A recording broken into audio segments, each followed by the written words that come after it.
ഇതൊരു CBR ആണ്, CBR 250 engine noise ആയിട്ട് വന്നതാണ്. അപ്പോൾ സൗണ്ട് കേട്ടവിടെ തന്നെ മനസ്സിലായത് ഒരു ടൈമിംഗ് ചെയിൻ്റെ സൗണ്ടാണ്. അപ്പോൾ നമുക്ക് അതിൻ്റെ സൗണ്ട് ഒന്ന് കേൾക്കാം.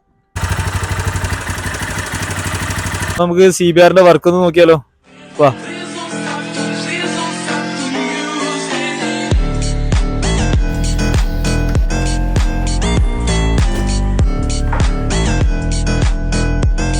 അപ്പോൾ നമ്മളിപ്പോൾ അതിൻ്റെ ടൈമിംഗ് ചെയിൻ ഫിക്സ് ആക്കി. അപ്പോൾ അതിന് ശേഷമുള്ള സൗണ്ട് നിങ്ങൾ കേട്ട് നോക്കും.